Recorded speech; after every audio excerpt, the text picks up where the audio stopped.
Hello everyone, स्वागत है आप सभी का इस नए लेसन में। तो हमारा भोपाल डिवीज़न चल रहा था, आप लोगों को याद होगा थोड़ा बहुत। तो भोपाल डिवीज़न में हमने भोपाल और रायसेन के बारे में पढ़ लिया था, ठीक है। तो ये देख लीजिए मैप एक बार मध्य प्रदेश का। अब आगे चलते हैं। तो अब कौन कौन से डिस्ट्रिक्ट्स के बारे में पढ़ेंगे? राजगढ़, सीहोर और विदिशा, ठीक है। ये देखिए मैप में एक बार अच्छे से यहाँ पर मैंने अलग से बता दिया है। तो शुरुआत करते हैं राजगढ़ से। सबसे पहली बात तो एक फैक्ट ये है, काफ़ी बुक्स में दिया हुआ है कि Rajgarh is the first district in the country to present human development report. काफ़ी पुराना फैक्ट है लेकिन इसको एक बार याद रखना है। ज्योग्राफी की बात करें तो it lies on the Malwa plateau, ठीक है, मालवा के पठार पर है, स्थित है। And it is the district with largest desert area, ठीक है। राजस्थान को टच करता है, मैप में देखिए एक बार, राजस्थान को टच करता है ये। तो उसके नॉर्थ में डेजर्ट एरिया काफ़ी मिलता है। मतलब कि अगर ऐसा पूछें कि सबसे ज़्यादा डेजर्ट एरिया मध्य प्रदेश की किस डिस्ट्रिक्ट में मिलता है, तो Rajgarh is the correct answer, क्योंकि राजस्थान का इन्फ्लुएंस उस पर है। 2018 जून में नरेंद्र मोदी जी ने एक इरिगेशन प्रोजेक्ट यहाँ पर उसकी स्थापना की थी, लॉन्च किया था, इनॉग्रेट किया था, मोहनपुरा इरिगेशन प्रोजेक्ट, ठीक है। तो ऐसा क्वेश्चन आया कि मोहनपुरा इरिगेशन प्रोजेक्ट कहाँ पर है, तो राजगढ़ में है, ठीक है। मोहनपुरा याद रखना है नाम को। अब ये जो एक फैक्ट है इसमें क्या लिखा हुआ है कि ब्यावरा तहसील जो है राजगढ़ की, वो एक जंक्शन जैसा बनाती है। मतलब कि जैसे कि NH3 अगर ये है, ये NH12 है, तो यहाँ पर ब्यावरा तहसील है। लेकिन बात यह है कि ये पुरानी नेमिंग के अकॉर्डिंग है, ये नेशनल हाईवेज के नेम चेंज हो गए हैं। लेकिन अभी क्या हुआ था, एक बार ऐसा क्वेश्चन आ चुका है चेंज होने के बाद भी, इसलिए मैंने इसको यहाँ पर इंक्लूड कर लिया है। वैसे नाम बदल गए हैं, नए नाम और कुछ है नेशनल हाईवेज के, ठीक है। आने वाले समय में हम देखेंगे वो सब भी। NTPC यानी कि नेशनल थर्मल पावर कॉरपोरेशन का एक 50 मेगावाट का सोलर पावर प्रोजेक्ट है यहाँ पर, ठीक है। And it is one of the biggest solar photovoltaic plant in the country, ठीक है। कितने? 50 मेगावाट का NTPC। अब NTPC जो है एक महारत्न कंपनी है, ठीक है। जैसे कि मैंने BHEL के बारे में बताया था, उसी प्रकार NTPC भी है, ठीक है। तो इसका हेडक्वार्टर कहाँ है, आप लोग सर्च करें और मुझे बताएं कमेंट सेक्शन में। नरसिंहगढ़ एक तहसील है यहाँ पर, ठीक है। नरसिंहगढ़ में एक किला है जिसे कश्मीर ए मालवा के नाम से जाना जाता है। तो कश्मीर ए मालवा के नाम से किस किले को जाना जाता है? नरसिंहगढ़ के किले को। और ऐसा कहा जाता है कि मालवा स्कूल ऑफ आर्ट्स यहीं से ओरिजिनेट हुई है, ठीक है। अभी इसके फीचर्स देखते हैं हम थोड़ी देर बाद। नरसिंहगढ़ में एक वाइल्ड लाइफ सेंचुरी है, चिड़ीखो वाइल्ड लाइफ सेंचुरी, इसका नाम याद रखना। और यहाँ से ट्रॉपिक ऑफ कैंसर पास होती है, ठीक है भैया। अब मालवा पेंटिंग्स के बारे में देख लेते हैं। एक बार ऐसा मेंस MPPSC मेंस में ऐसा क्वेश्चन पूछा जा चुका है लिखने के लिए मालवा पेंटिंग्स के बारे में। तो अगर आप MPPSC के लिए नहीं पढ़ रहे हैं या ऑब्जेक्टिव क्वेश्चन देख रहे हैं सिर्फ, तो ये आप स्किप कर सकते हैं इस पर्टिकुलर पोर्शन को, जरा से पोर्शन को। फिर भी एक बार अगर देख लेंगे तो कोई बुराई नहीं है। तो पहली बात तो the Malwa paintings of central India has its root in Indian traditions. अधिकतर जो पेंटिंग्स होती हैं ना, वो इंडियन ट्रेडिशन के ऊपर ही बनाई जाती हैं। जैसे कि रामायण का एग्जांपल ले लेते हैं, रामायण के ऊपर कुछ पेंटिंग्स बनाई हैं, अभी हम पेंटिंग्स देखेंगे, ठीक है। Highly inspired from Indian epics. Around 17th century ये एक Rajasthani school of miniature paintings का एक हिस्सा कह सकते हैं मालवा पेंटिंग्स को। उसी समय ये 17th सेंचुरी में इमर्ज हुआ मालवा एंड बुंदेलखंड में। कि बैकग्राउंड जो है ना बहुत ज़्यादा डार्क कलर से होते हैं, जैसे ब्लैक हुआ या चॉकलेट ब्राउन हुआ, और उसके ऊपर जो आर्किटेक्चर होता है ना वो वाइब्रेंट कलर्स होते हैं, ठीक है। और ऐसा लगता है कि जैसे किसी बच्चे की सोच से ये पेंटिंग्स बनाई गई हैं। फीचर्स क्या हैं इसके? Primitive charm and simple child like vision, ठीक है। ये पेंटिंग्स देखिए आपको समझ में आ जाएगा। ये देखिए दोनों रामायण की पेंटिंग्स हैं। इसमें आप देख सकते हैं कि ये सीता जी हैं, राम भगवान और लक्ष्मण जी ये हिरण को मारने के लिए जा रहे हैं। गोल्डन हिरण था ना एक, ठीक है, स्वर्ण हिरण को मारने के लिए सीता जी बोल रही हैं, ठीक है। अब बात करते हैं सीहोर जिले की। हिस्टोरिकल इंपॉर्टेंस देख लेते हैं थोड़ी सी। Historically Sehore was known as Siddhpur और सिद्रपुर, ये नाम याद रखना है, सिद्धपुर या सिद्रपुर, ठीक है, एक सही नाम है। S for Sehore, S for Siddhpur. Buddhist caves Saru Maru यहीं पर हैं, तो ये भी S फॉर सारू मारू, S फॉर सीहोर। कहाँ पर है? पानगुड़ारिया विलेज में। ऐसा ये मैं बता चुका हूँ लास्ट वीडियो में, जब अशोक के बारे में थोड़ा सा मैंने बताया था ना, राजा अशोक के बारे में, तो वहाँ पर बताया था। वहाँ पर एक इंस्क्रिप्शन मिला है, तो उससे ऐसा प्रतीत होता है कि राजा अशोक जो थे यहाँ पर जा चुके थे, एक बार गए थे यहाँ पर। यहाँ पर एक गिन्नौरगढ़ का किला भी है, ठीक है, गिन्नौरगढ़ का किला। मिसोलियम यानी कि समाधि, मौसोलियम या समाधि किसकी? कुंवर चैन सिंह। कुंवर चैन सिंह की समाधि अगर मैं कहूँ मध्य प्रदेश में कहाँ स्थित है, तो कहाँ पर है? सीहोर में। उनको अमर शहीद ऑफ मालवा भी कहा जाता था। ठीक है, तो याद रखना है ये बात। अगर ज्योग्राफी की बात करें तो ये विंध्याचल रेंज के फुटहिल्स में है। ठीक है, ये जैसे ये विंध्याचल रेंज है अंदाजे से, ये सतपुड़ा रेंज है और यहाँ पर कहीं सीहोर है। ठीक है, ये दिख रहा होगा आपको मैप में, देख लीजिए एक बार अच्छे से, ये देखिए। ठीक है, चंदौसी वीट एक प्रकार होता है, गेहूं का एक प्रकार होता है चंदौसी, उसके लिए सीहोर वर्ल्ड फेमस है, इसको याद रखना है। बुधनी, बुधनी का नाम काफ़ी लोगों ने सुना होगा। यहाँ पर रेलवेज की एक स्लीपर मैन्युफैक्चरिंग फैक्ट्री है, बहुत बहुत ज़्यादा इंपॉर्टेंट फैक्ट है, इस पर स्टार मार्क कर लीजिए। तो बुधनी में क्या है? मध्य प्रदेश में sleeper manufacturing factory, Madhya Pradesh का पहला रेसिडेंशियल स्पोर्ट्स स्कूल। ठीक है, आवासीय स्कूल, खेलकूद विद्यालय ऐसा बोल सकते हैं। लेकिन अब कुछ बुक्स में क्या है, यहाँ पर कंफ्यूजिंग फैक्ट हो जाता है, कुछ बुक्स में इसको आदिवासी आवासीय विद्यालय बोल देते हैं। लेकिन ये तो कंफर्म है कि एक रेसिडेंशियल स्कूल है यहाँ पर स्पोर्ट्स का।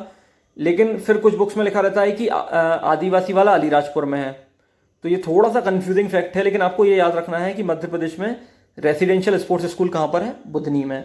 अलीराजपुर आएगा ना, तब भी मैं आपको ये फैक्ट एक बार और रिपीट करूंगा।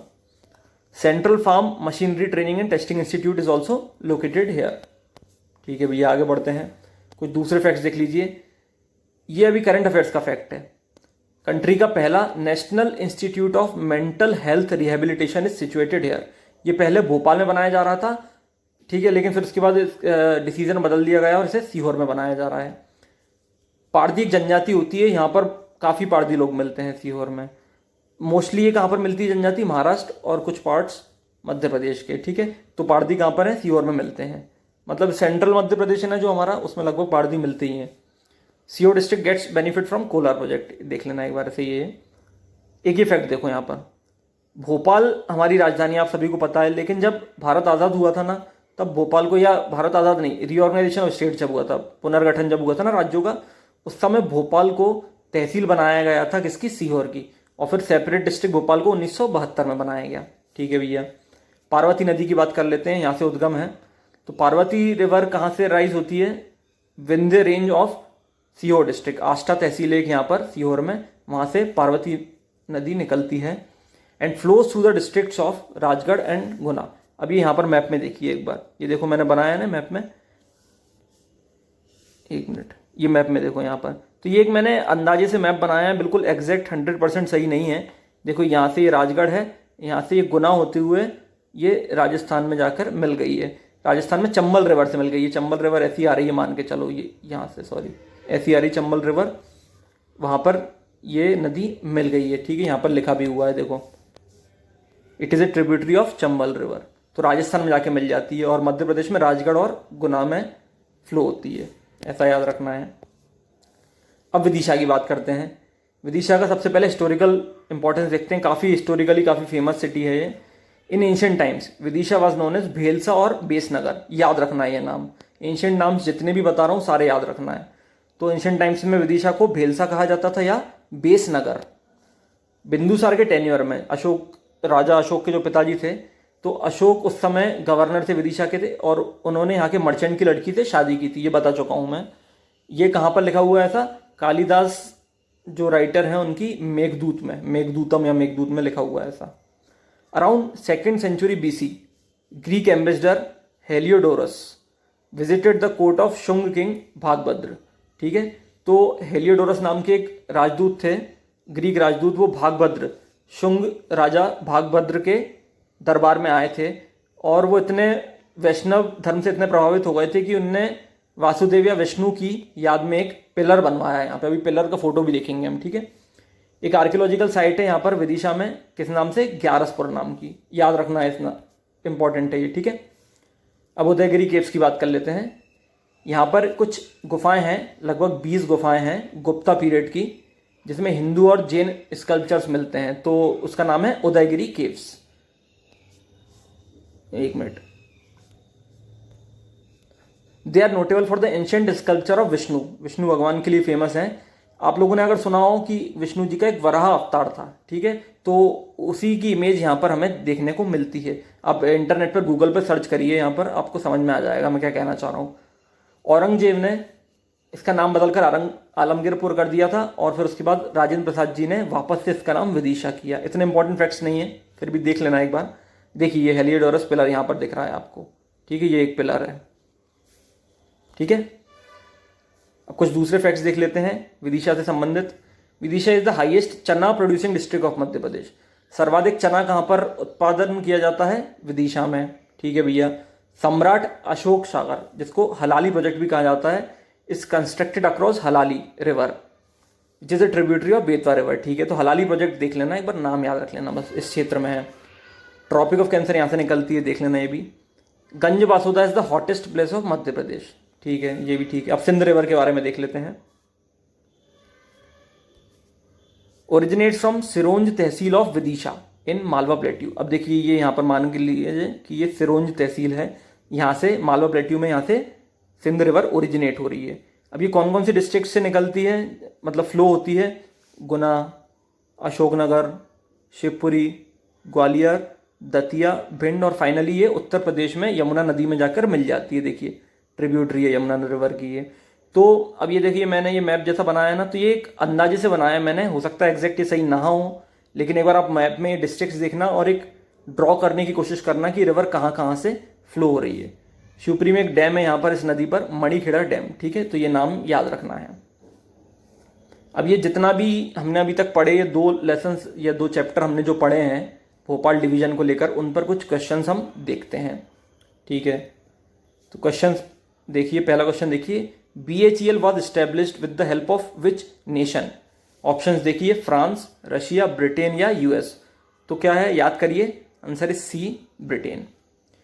Pre historic Bhimbetka caves are located in which district of Madhya Pradesh? पढ़ा चुका हूं, ये याद करिए, कंफ्यूज नहीं होना है, answer is B, Raisen.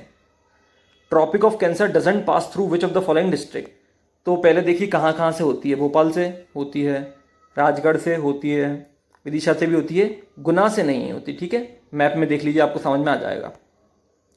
Which of the following dynasty is not associated with Sanchi stupa? 4 option देखिए, कण्व डायनेस्टी, शुंग, मौर्य और सातवाहनास। तो मैं आप लोगों को बता चुका हूं, शुंग, मौर्य और सातवाहनास का इससे संबंध है, कण्व डायनेस्टी का नहीं है, ठीक है। विच of the following area was ruled by Shunga ruler Agnimitra? ये मैंने आपको बताया नहीं है, लेकिन मैं क्वेश्चन के माध्यम से बता देता हूं। इसका आंसर है B, विदिशा, ठीक है। अब बेतवा रिवर कहां से ओरिजिनेट होती है बता चुका हूं मैं। Betwa river originates from Kumra village, Kumra गांव, रायसेन, है ना, तो answer is A, Raisen. Which of the following rivers is are tributaries of Yamuna river? देखो चंबल का नहीं बताया, लेकिन आप लोगों को ये पता है कि बेतवा ट्रिब्यूटरी है और सिंध भी है, तो ऐसा ऑप्शन ही नहीं है, तो चंबल ऑब्वियसली होगी ही, तो answer is D, all of these.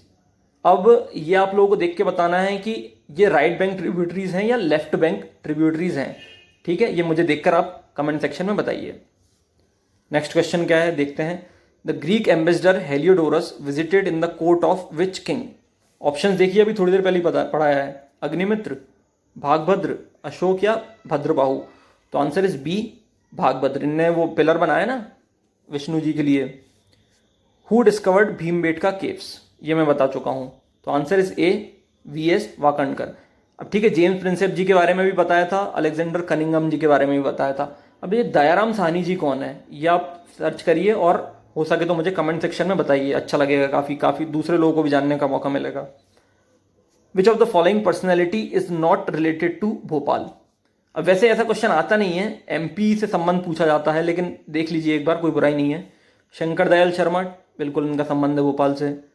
Aslam Sher Khan, इनका भी संबंध है। रघुराम राजन जी का भी है। उस्ताद आमिर खान जी का नहीं है, इनका इंदौर से संबंध है। जब इंदौर पढ़ेंगे ना तो इनके बारे में डिटेल में पढ़ेंगे। सांची को वर्ल्ड हेरिटेज साइट का दर्जा कब मिला था यूनेस्को द्वारा? कब मिला था याद करिए। ये 3 ऑप्शन है ना, 3 ऑप्शन हमारे काम के हैं, ठीक है। तो आंसर इज B, 1989, ठीक है। अब ये काम के कैसे हैं, ये आने वाले लेसन में आपको पता चलेगा। नेक्स्ट क्वेश्चन देखिए, भीमबेटका केव से संबंधित 3 स्टेटमेंट्स हैं, उनको पढ़िए। It is an pre historic archaeological site discovered by eminent archaeologist VS Wakankar, ठीक है, 1957, ठीक है। These include hunting, dancing, music, horse and elephant riders, animal fighting, honey collection, ठीक है, ये भी सही बात है। Bhimbetka tagged as the world heritage site by UNESCO in 2005। अब ये 3 फैक्ट्स देखी है ना, तो ये वाला तो बिल्कुल सही है, ये भी बिल्कुल सही है, लेकिन ये गलत है। ये 2003 में किया था, इसको वर्ल्ड हेरिटेज साइट का दर्जा दिया गया था। तो आंसर क्या होगा, 2 स्टेटमेंट सही है, 1 और 2, तो आंसर इज ए, 1 और 2 ओनली, ठीक है। ऐसे क्वेश्चन आते नहीं है, लेकिन हो सकता है आने वाले समय में आने लगे, क्या भरोसा। मालवा पेंटिंग से संबंधित कुछ कथन देखिए। पहला स्टेटमेंट है, its most appealing feature are a primitive charm and a simple child like vision. सही है, अभी पढ़ाया है मैंने। The paintings from this school are flat compositions on black and chocolate brown background, ठीक है, डार्क बैकग्राउंड थे, बिल्कुल सही है। तो ये दोनों स्टेटमेंट सही है। तो इसमें पूछा है कि कौन सा करेक्ट है, तो बोथ 1 और 2। अब क्या क्वेश्चन है, विच of the following is not correctly matched. Bhimbetka caves और ये जिले यहाँ पर है ना, केव्स हैं और ये जिले हैं, तो भीमबेटका केव्स रायसेन, सही है। उदयगिरी केव्स विदिशा, ये भी सही है।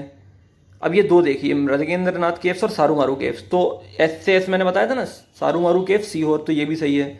मृगेंद्रनाथ केव्स करेक्टली मैच्ड नहीं है। मृगेंद्रनाथ केव्स कहाँ पर है, रायसेन में है, ठीक है, तो answer is C.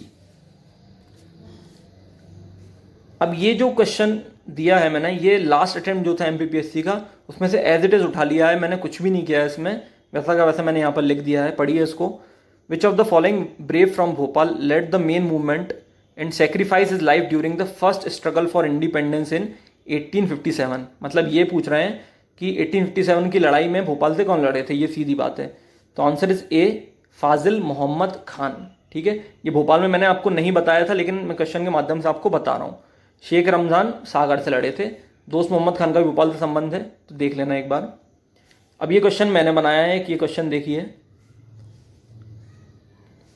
Consider the following statements. The first provisional government of India was established at Afghanistan during world war 2, ठीक है। दूसरा स्टेटमेंट देखिए, Maulana Barkatullah was the prime minister of that statement of that government. तो ये सेकंड स्टेटमेंट बिल्कुल सही है, लेकिन पहला स्टेटमेंट थोड़ा गड़बड़ है, यहाँ वर्ल्ड वॉर 1 आएगा, ठीक है, तो ये स्टेटमेंट गलत हो जाता है, ये स्टेटमेंट सही है। तो इसमें पूछा है कि which of the following statements is are correct, तो 2 ओनली, ठीक है। ऐसे क्वेश्चन आया करेंगे आने वाले समय में, तो ऐसे क्वेश्चनों की प्रैक्टिस हमें करना है। तो लेसन देखने के लिए बहुत बहुत धन्यवाद। और एक और बात मैं आप लोगों से कह दूं, अगर आपको लेसन्स अच्छे लग रहे हैं तो मुझे कमेंट सेक्शन में ज़रूर बताइए, और अगर कुछ और आप पढ़ना चाहते हैं या कुछ सजेशंस हैं आपके जैसे भी, तो आप मुझे प्लीज़ बताइए। Thank you.